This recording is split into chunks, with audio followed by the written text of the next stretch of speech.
Today on the Pro-Life Podcast, 3 amazing Olympians who are winning medals while pregnant. We need to talk about this. Let's get started.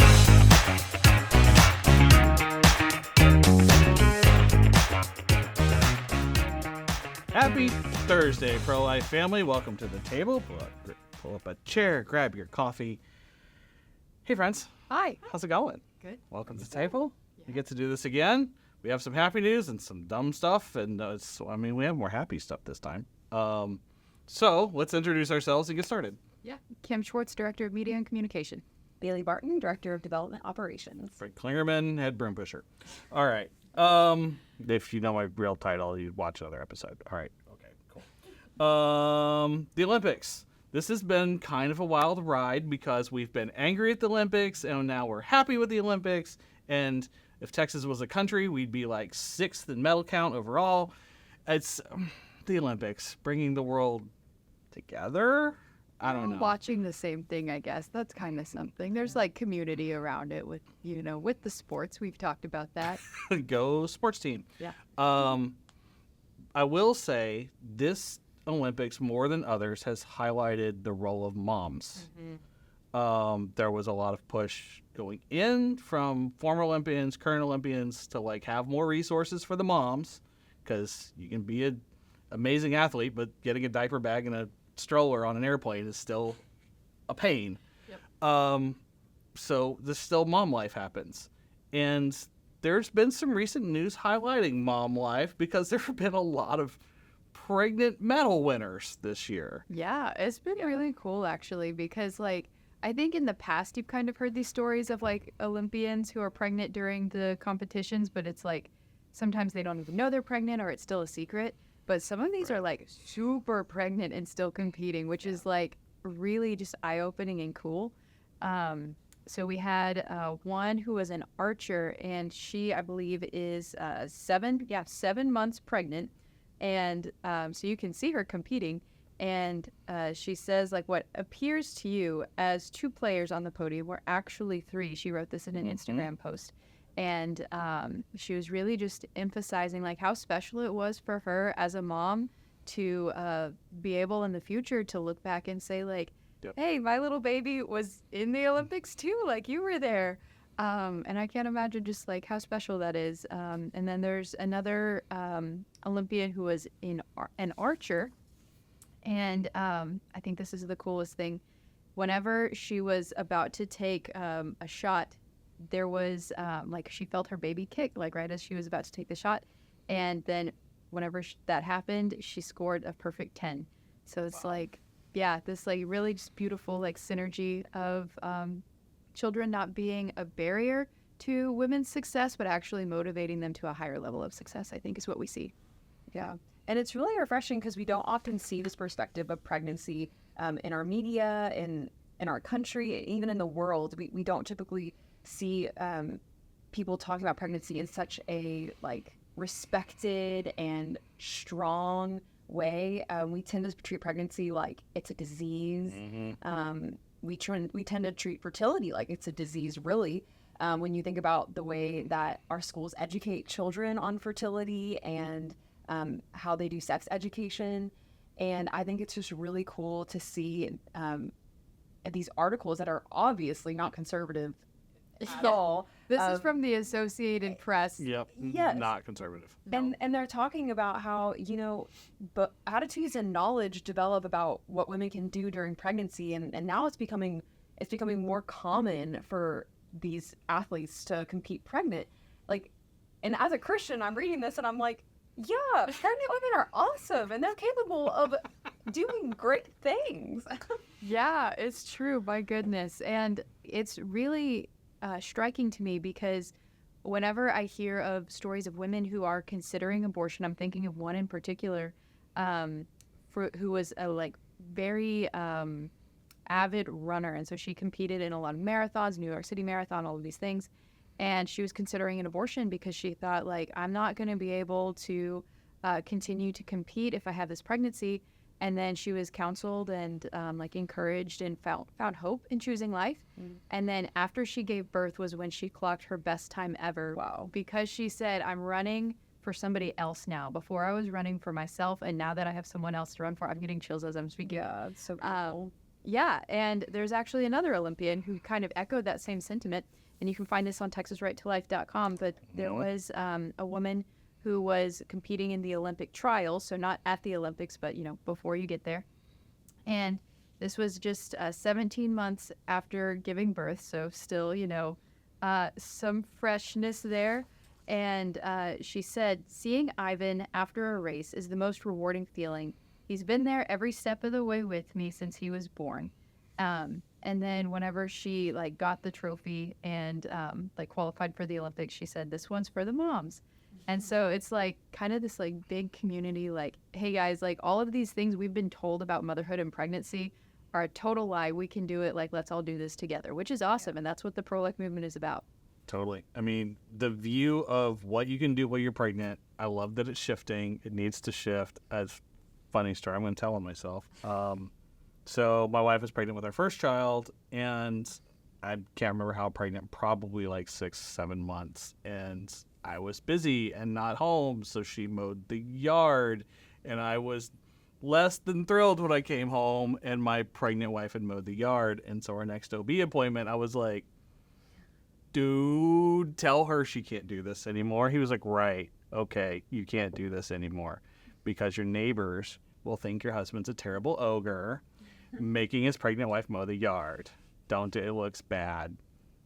It's like, man, it's fine. It's fine. She's fine. The baby's fine. Right. It's okay. I'm like, I don't know. I didn't cover this in biology. I don't know. Nervous dad energy, right? Yeah. So, but there's this kind of stigma that you're pregnant, you can't do anything now. Yeah.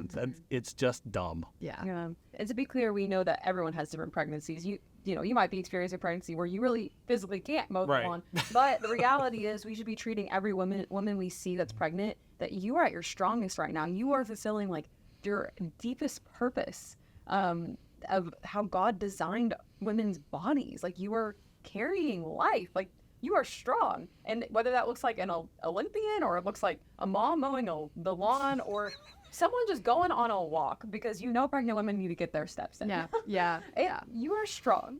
Exactly. Okay. Exactly. Yep. I have one more quote, and then we can go to a break here pretty quick. But one of the runners, the one I just mentioned, just talking about how motivated she was after having her baby. She says, I used to think I ran because of my competitive nature, but now I'm no, I'm just totally addicted to running. I just love it.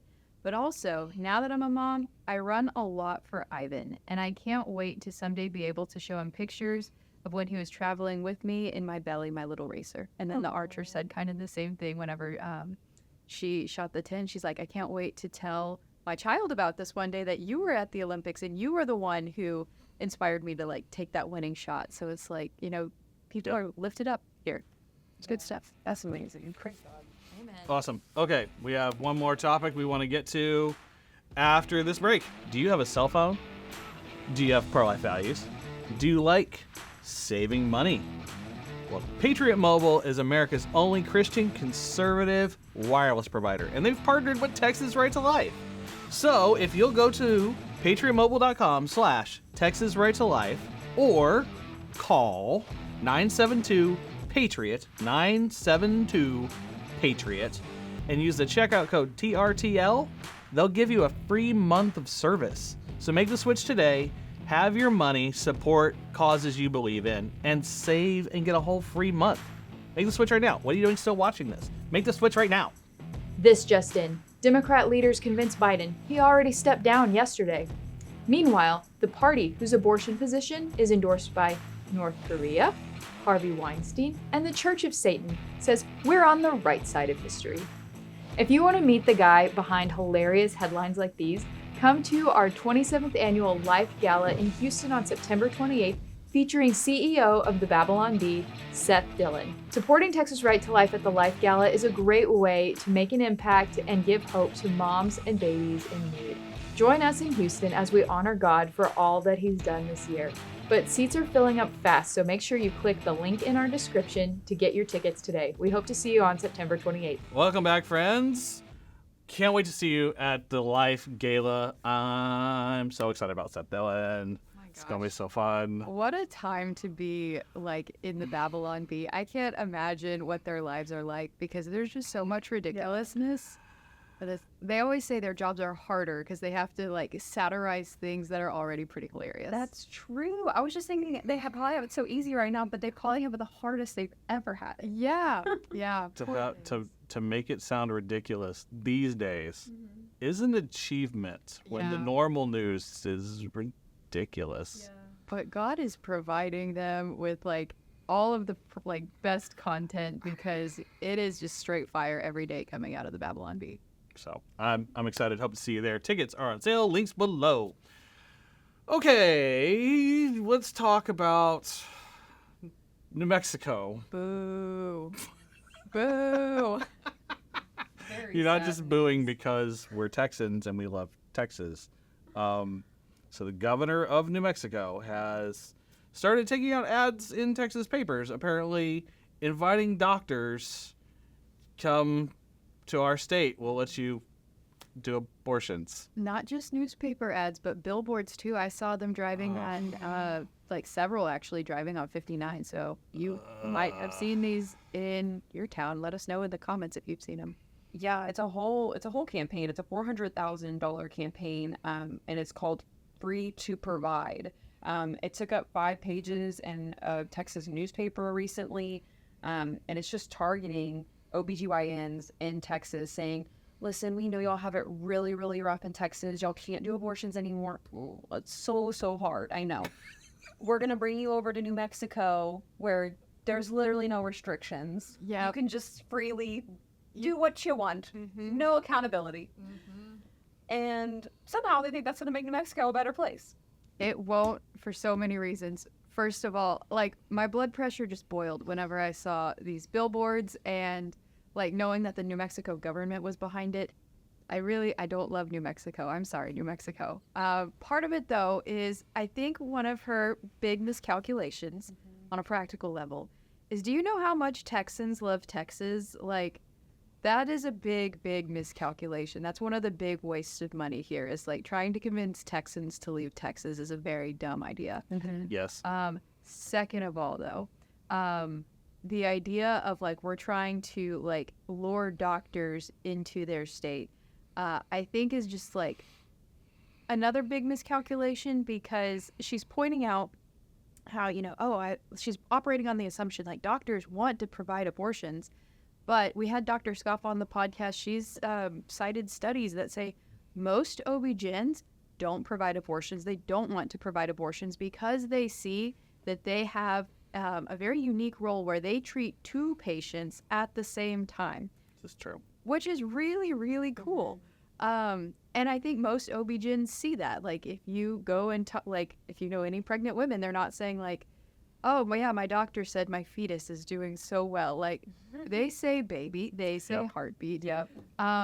It's not like, oh, that clump of cells, yep, so far so good. Like, they understand this is a child and the mother, and they're looking out for the well-being of both. And so I think that she is kind of overestimating, that the New Mexico governor is overestimating, like, the value, I guess, of abortion that OB-GYNs see, because I think most OB-GYNs understand, like, I'm treating 2 patients.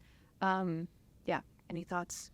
It's very concerning hearing, what she's saying. She said, we're fiercely committed to protecting medical freedoms here, and we're taking steps to ensure that what happened in Texas never happens in New Mexico.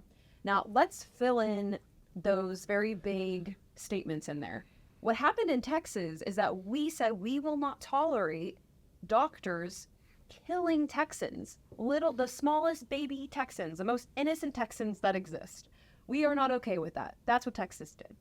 And New Mexico is saying that they are fiercely committed to allowing doctors to do whatever they want at any point in the pregnancy. If they're at 8 months and mom is wanting to abort, or there is some, medical situation where they choose abortion over an induction, a D&C over an induction, I should say. I'm trying to use the most clear words possible.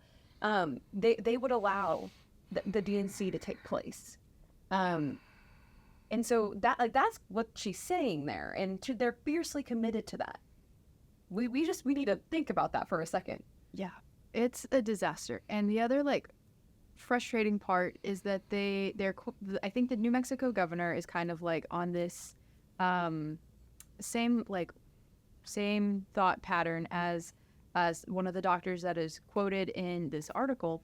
And the doctors and a few like medical associations have said like, we're so afraid of losing our licenses. We're so afraid that like there's this other situation where there could be a penalty on us. And so we want to be in a place where there's no penalties for us if we decide that we need to like do an abortion, or if we just want to do an abortion. And I think they're just painting with such a broad stroke there, because you don't apply that to any other situation. Like, I don't think any doctors are sitting there thinking like, I really want to practice medicine, but if I decide that I want to maim a patient like intentionally, like just really go at it, I should have the freedom to do so. Nobody's saying that like whenever you actually boil down to it and you press them on this language that they're using of like, we should be able to provide how we want to provide. If you actually press them on that, well, it's like, well, what does that mean? Do you think that you should be able to like defraud patients? Should you be able to like mislead them? Like, there's so many all like existing practices in medical ethics that I think everybody agrees on. And the fact like, yes, this is kind of like newer territory of like, don't unalive preborn children. Like, okay, that's a necessary like standard of medical ethics. It's kind of newer to you, but I think that if you sit down and think about like, should we unalive half of our patients, you would probably say no. But I think there's just like this like spook, I guess, that they're not used to, and so they're painting with these broad brushstrokes. But when you actually press them on that, you find like most OB-GYNs don't want to commit abortions because they see that they have two patients at stake. But also like, I think it's kind of like dangerous or irresponsible, whatever kind of rhetoric you want to say, is like painting with such broad brushstrokes of like, we should just be able to like be free to do whatever we want. It's like, really, like anything? Why would we want our doctors to be free to do whatever they want? Have y'all ever watched like a creepy doctor movie where they're free to do whatever they want? Yeah. Yeah. Oh my gosh. Rules exist because somebody did something dumb. Yes. So I don't really want that medical world with no rules. Yeah. Yeah. One more thought, and then I'm off my soapbox.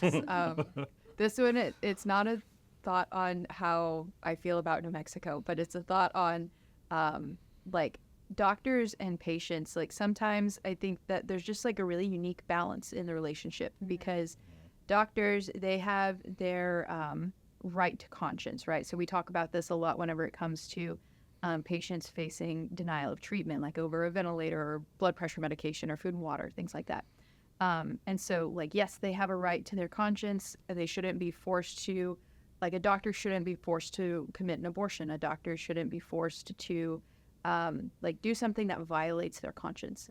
But patients have their right too. And so we shouldn't say, like, okay, well, a doctor has a right to violate the patient's rights. So there is this very unique balance that we see in, like, in medicine, that we do need to be mindful of and sensitive of. And I think that if anybody takes a second and actually considers, like, what is abortion, does it, like, by saying a doctor can't commit an abortion, does that violate their conscience? Like, absolutely not, because, you know, you can see that there are two patients here. And so I think that even, like, they're kind of leaning more on the side of, like, doctors' rights, they shouldn't be afraid, rather than, like, recognizing that the patients have a right to, including the unborn patient. And so, like, really just diving into that reality and not ignoring it. But this New Mexico governor did not give it that much thought when putting up those billboards and newspaper ads. It's funny to put this story in the contrast against the stories we just talked about of pregnant moms can literally do whatever, like they can win gold medals. It's to not think of that child as a patient as important. If these doctors feel like they want to go perform abortions, as a Texan, I just say to New Mexico, come, take them. Nice. We don't want them. For real. And this is a really good reminder, too, that this is such a heart issue still. The abortion conversation or topic is such a heart issue because this is our neighboring state in Texas. And we do know and we take very seriously that women are traveling to New Mexico to get abortions, tragically, and they have no restrictions. You heard that right. Like, the Democratic Party will try to tell you that doesn't exist. There aren't states with no restrictions. Yes, there are. And It's funny that they're from New York and they'll say that too. I know. Yeah. I know.